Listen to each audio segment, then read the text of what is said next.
हमारी आज की कहानी का नाम है कर्मों का फल भोगना पड़ता है। ये बात सत्य है कि कर्म फल से कोई नहीं बच पाया है।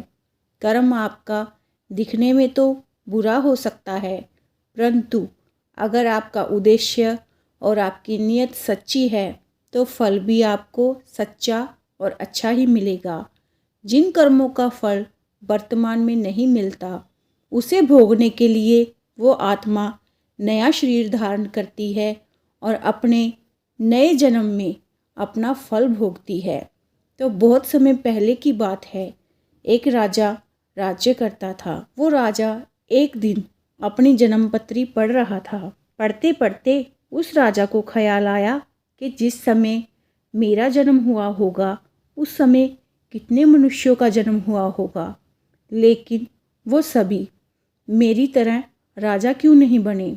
राजा हर दिन हर समय इसी प्रश्न का उत्तर ढूंढने में लगा रहता, लेकिन उन्हें इसका उत्तर नहीं मिला। अपने प्रश्न का उत्तर पाने के लिए राजा अपने राज्य में बड़े बड़े बुद्धिमान व्यक्तियों को बुलाते। राज्य में सभी बुद्धिमान व्यक्ति इकट्ठे होते। वो सभी ये सोच में पड़ जाते कि राजा ने उन्हें क्यों बुलाया है। राजा सभी का अभिनंदन स्वीकार करते और उनसे पूछते कि जिस समय मेरा जन्म हुआ उसी क्षण में और कितने ही व्यक्तियों का जन्म हुआ होगा, तो उन सब व्यक्तियों में से मैं ही क्यों राजा बना, वो सभी राजा क्यों नहीं बने। सभी महान बुद्धिमान इस प्रश्न के लिए गहरी चिंता में विचार करते। वो सभी गहरी सोच विचार करने के बाद वो उनके प्रश्न का उत्तर ना दे सके। राज्य में एक बुजुर्ग बुद्धिमान व्यक्ति भी बैठे हुए थे। वो थोड़ी देर बाद बोले कि इस प्रश्न का उत्तर तुम्हें एक महान साधु देंगे जो कई वर्षों से एक घने जंगल में तपस्या कर रहे हैं। ये सुनकर राजा अगले दिन अपने सैनिकों के साथ उस जंगल की ओर चल पड़ा। कुछ दूर पहुंचते ही राजा को वहाँ एक छोटी सी कुटिया दिखाई दी। जब राजा उस कुटिया के पास पहुंचा तो उसने देखा कि एक साधु वहाँ बैठा आग के अंगारे खा रहा है। ये देखकर राजा चकित रह गया। राजा ने हिम्मत करके उनसे कहा कि हे साधु, मैं आपको प्रणाम करता हूँ। मैं आपसे एक प्रश्न पूछना चाहता हूँ कि मेरे जन्म वाले दिन कितने मनुष्यों का जन्म हुआ है, उन सभी में से मैं ही क्यों राजा बना।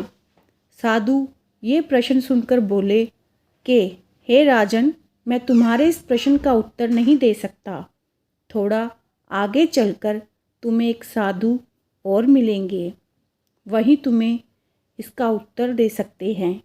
ये सुनकर राजा दूसरे साधु की तलाश में आगे निकल गया। थोड़ा आगे चलते ही राजा को साधु दिखाई देता है और वो साधु मिट्टी खा रहा था।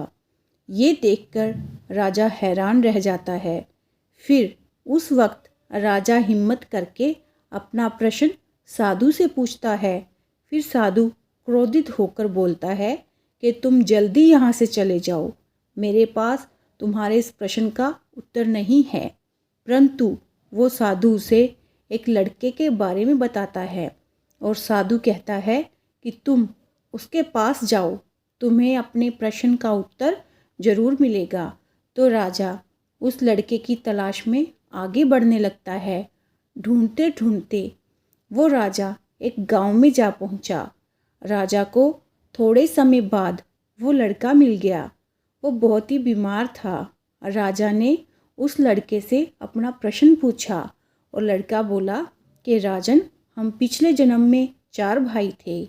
एक बार हम चारों भाई किसी जंगल में भटक गए थे और हमें वहाँ कई दिन हो गए थे। हमारे पास केवल जरा सा आटा पड़ा था और उसकी हमने रोटियां बना ली थी। और जैसे ही हम वो रोटी खाने लगते हैं, हमारे पास एक बाबा आते हैं। वो बाबा बहुत भूखे थे। वो हमसे भोजन मांगते हैं। ऐसे में बड़ा भाई बोला, यदि हमने आपको ये भोजन दे दिया तो हम क्या अंगारे खाएंगे?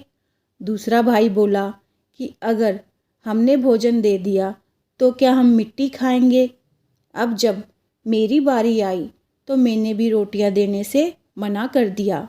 परंतु राजन, तुम बहुत दयालु थे। तुमने अपने हिस्से का भोजन उस बाबा को देकर उसका पेट भरा। तुम्हारे इस पुण्य के कारण तुम इस जन्म में राजा बने।